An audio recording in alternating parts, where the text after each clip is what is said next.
Hi everybody, Steven here. So, if you want to see how we can deploy the Aria Life Cycle Manager in VMware Cloud Foundation, well, stick around. That's what I'm going to talk about. See you in a bit.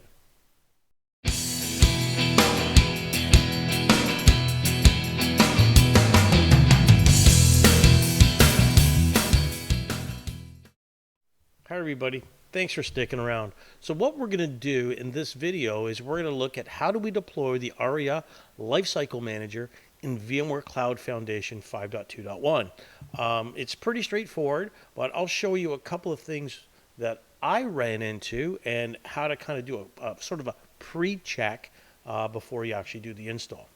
Anyways, I always like to throw this out at this point. For those of you that subscribe to the channel, thank you very much. I really appreciate that.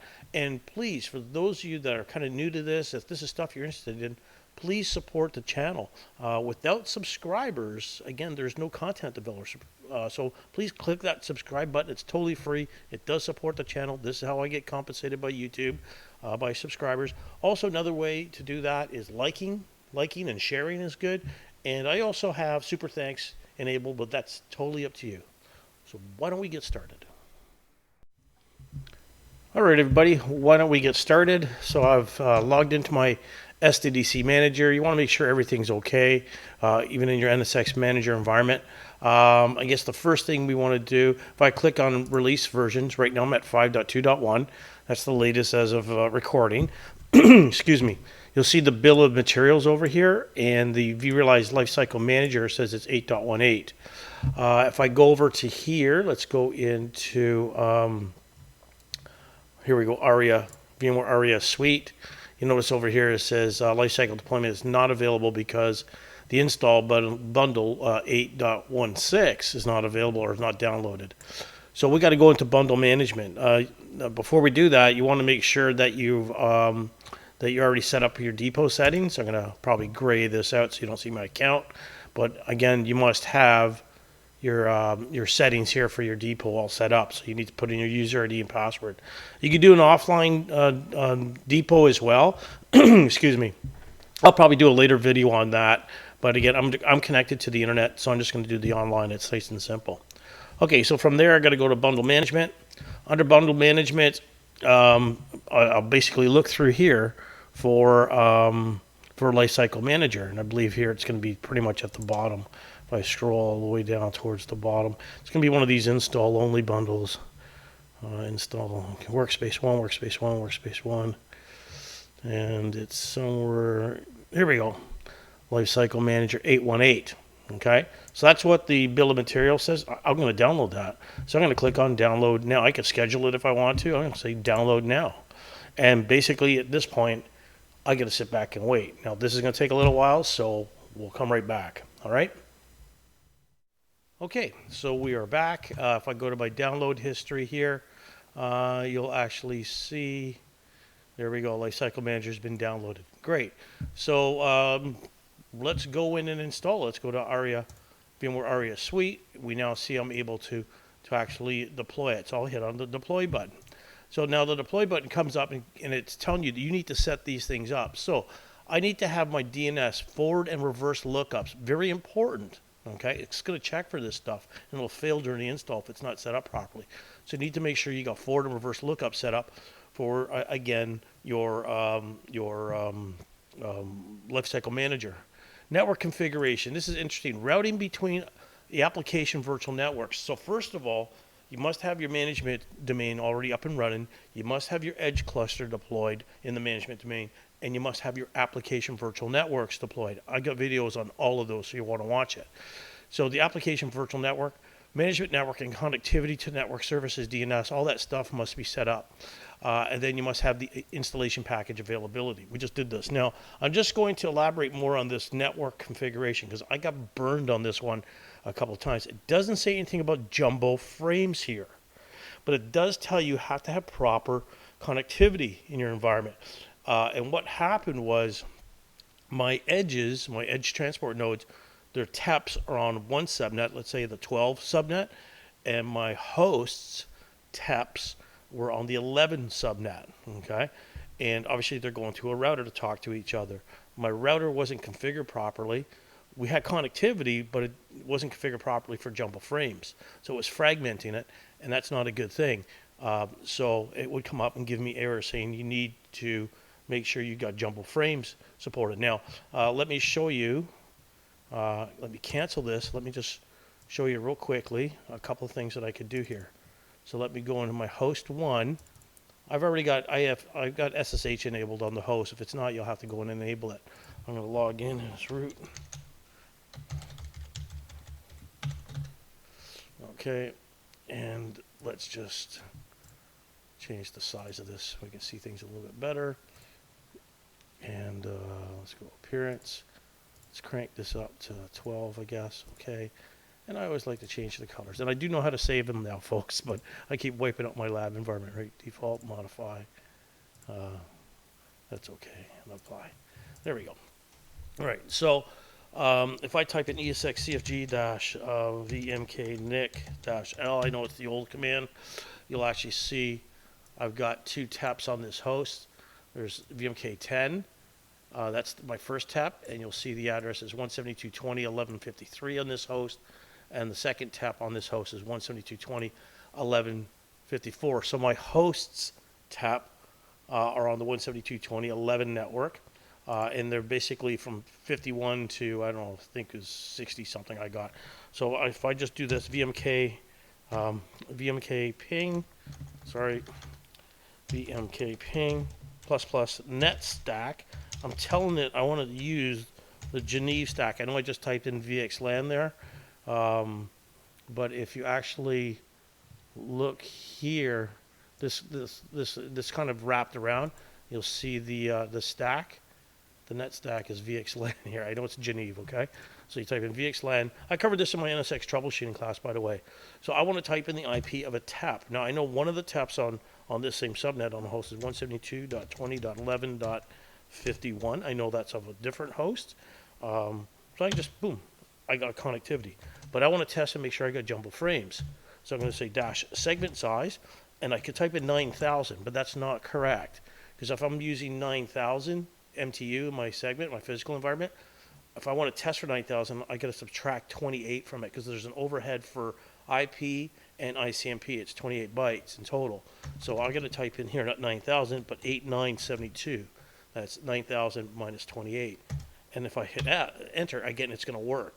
But that's not really truly testing it. I have to specify -D, don't fragment it, okay? And I'll hit, and there we go. So I got connectivity to one of my other taps on this same subnet. Great. Let me show you something. I'm going to bump this to 73 now. So that's 9001. This should fail unless it's too long. What happens if I get rid of the -D? It works. It's fragmenting. So you want to make sure you specify -D. So let me put this back to 72 in -D. Now my IP of my edge nodes, I'm going to go and now ping the taps on my edges. And they're on in my lab, they're on the 12 network, and it's 181 is one of the addresses. So boom, I know I'm good there. There's 181, 182 is another one, because there's 2 taps on each edge. So I'm going to hit, and that's 191, and it's working, and I'm going to do 192. So you want to make sure that you got proper communication between your host taps and the edge taps. Now, you may want to go as far as connecting to each host. I'm just on host 1. Maybe I'll go to the second host, third host, and the fourth host. I'll test all my taps and make sure everybody's talking type of thing, okay? So I know I got jumbo frames. I'm rocking and rolling. Let's go back to setting this up. I got burned by that because, like I said, I had communications between my edges and my transport nodes, but my router was fragmenting it, and that's a bad thing. So let's click on, one other thing before I do that. Let me go into my, let's go into, where do I want to go here? Workload domains, sorry guys. Let's go to the management domain here. When I click on the management domain, you'll see here's my application virtual networks. Lifecycle Manager is going to get installed on the X region. All right, so I'll make sure we got that created. I got videos on that. Notice the address of my X region is 172.16.60. Oh, whatever. And the mask is 255. The gateway is 172.16.60. So my Lifecycle Manager needs to have a host name that's going to resolve to something in this subnet. In my case, it's 172.16.60.101. That's just the number I picked, right? And you see I got my 9000 MTU. Great. Okay, let's continue on with this. All right, so let's go back into Aria. Let's click on deploy. Yep, I've met all my requirements. Click on next or begin. Again, it's going to come up and gives you a little summary. So it's going to deploy it to this X region segment, because that's what the application virtual networks are for. Watch my video if you're rusty on that. And it shows me there's the subnet, which I just showed you. It shows me my NTP settings, the gateway, and my DNS servers. Beautiful. I'm going to click next. Now it's going to ask me, what's the fully qualified domain name of the Lifecycle Manager appliance? So mine's going to be site-a-al, Aria Life Cycle Manager.vclass.local. The tier 1 gateway now, the address. What's it asking me here? What it's going to do, and I'll explain this once this is finished because I can show it to you, so you have to stick around. What it's going to do is spin up another tier 1 gateway, and it's going to use that for a load balancer for any other type of Aria type solution. Let's say like Workspace ONE. If you're setting up a clustered environment, maybe we'll do a separate video on that. It will use that tier 1 gateway for the load balancer. So it's going to ask you what's the IP of that. Now mine is going to be 172.16.60.100. Okay, that's not my IP of my Lifecycle Manager. 101 is the Lifecycle Manager. Now ask me to put in a password. VMware.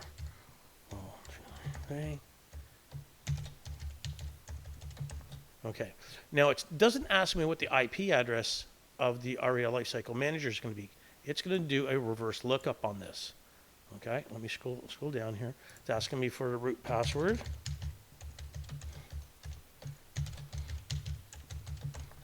The system I'm in here, notice this, I want to point this out here.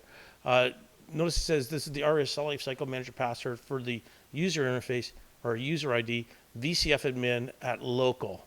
So the password I type here is for this user, VCF admin at local.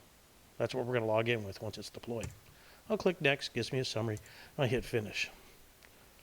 Okay. And then we basically just sit back and watch it churn away. I'll just let this run for a few seconds. For the most part, like I said, if you got your NSX environment set up properly, you shouldn't have an issue. Where I got burned, like I said, was the jumbo frames thing. And it was because my router was messed up and it wasn't set up properly. That was basically my fault. So let's let this run through for a bit. Maybe I'll just, there we go. So you actually see it's running right now. I can click on this workflow, deploy Lifecycle Manager. Let's expand this. Let's expand this. And basically it's going to go through and do this. This is going to take a while, so I'm just going to let it run, and then we'll come back and see how it goes. This will probably take somewhere in the vicinity, maybe about an hour, but stick around, and then we'll be right back in a flash. By the way, hey, if you haven't already subscribed to the channel, take this opportunity, hit that subscribe button. Please support the channel by subscribing to it. The other thing too, if you found this entertaining at all, please hit that like button. I would, again, very much appreciate it. It helped us support the channel, and without subscribers, by the way, there's no content developer. So again, if you like my stuff here, please support the channel, and a lot of you have been doing that. And I very much appreciate it. We'll see us back in a bit. Okay, so we're back. Hasn't finished deploying yet. Again, if I look at the workflow, it's still running, but it says deploying it. If I go to my vCenter server, you'll actually see there the appliance. It's deploying it, and it's site SA-ACL ALCM Aria Lifecycle Manager. That's how I deployed it anyway. So again, it's one way for you to kind of check and make sure everything's okay. All right, so let's let it deploy, and we'll be right back. All right, everybody. Looks like it's successfully deployed. Took about an hour or so, something like that. All right, so you can see it here. Let me get rid of this. If we go back into VMware Aria Suite, we actually see Aria Life Cycles here, and it's active. Right, and I can click on this little link here, and it'll bring me to that site. Now, actually, what it didn't do is actually have me log in. Let me log out. There we go. So when I click on that, there we go. It's going to bring me to there. Okay, and then it's going to ask me to log in. Remember that VCF user? So VCF admin at local, that's the user. And that was, I type in the password. That was right in the beginning that we had, when I was doing the deployment. And then we click on there. Again, you have various other options here. I'll probably do a separate video on this. I can click on operations. You see that there's a data center. There's a default one here that's already set up. And I'll probably do a separate video on that. Let's close this. One thing I do want to, what did it do underneath the covers? Let me click in here. Let's go to my NSX manager, site a-nsx. And this is kind of the weird part, right?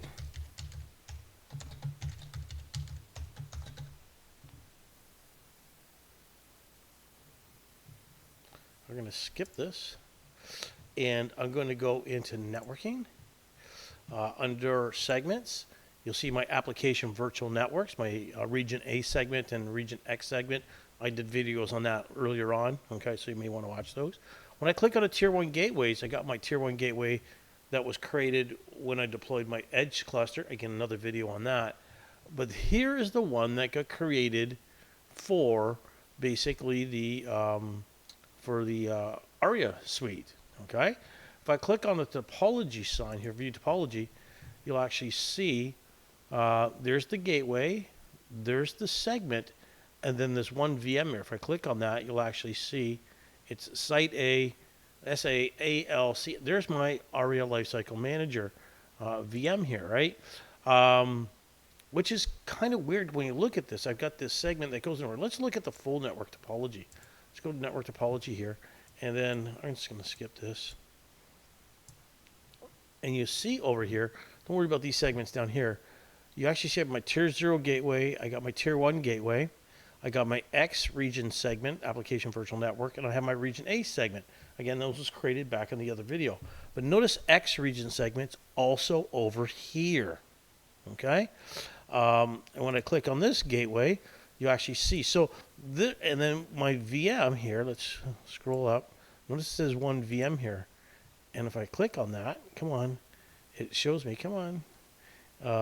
It's the site A ACL. It's the same VM as over here. And this is where this topology picture kind of gets a little kind of confusing, right? Let's go and look at the gateways here. I'm going to click on my tier 1 gateway. I'm going to go to here. And let's go into service interfaces. And there's a service interface here on this tier 1 gateway. And then notice the IP, 172.16.60.100. That was the IP address I actually gave this. So this tier 1 is sitting behind my other tier 1. Remember, that one had an IP address 172.16.60.1. This is sitting behind that, and my and it's sitting on that that application virtual network segment. Same thing with the Aria Life Cycle Manager VM. This is going to be used for the load balancers. Okay, so this is why this got deployed. So later on, perhaps when I do a video on workspace 1, maybe a cluster, whatever, we may be able to see the load balancer get deployed at that point. Okay, but that's the reasoning for this. So that's kind of weird when you look, like I said before, you look at this network topology, you go, I got this tier 1 gateway just sitting there in the middle of nowhere doing anything. It's actually on this segment, the X region segment. It's the same segment here. So this gateway, right, is sitting behind this gateway when you think about it. Okay? So anyways, that's pretty much it. I hope you enjoyed the video. More on this will be coming up soon. Please leave comments and questions down below. If you got any, again, any type of questions, or I'll leave those comments and questions down below. I'd appreciate it. Also, please, if you found this entertaining, hit the thumbs up. And if you haven't already done so, hey, hit that subscribe button. Support the channel. It's free. Thanks again. See you in the next one. Bye now.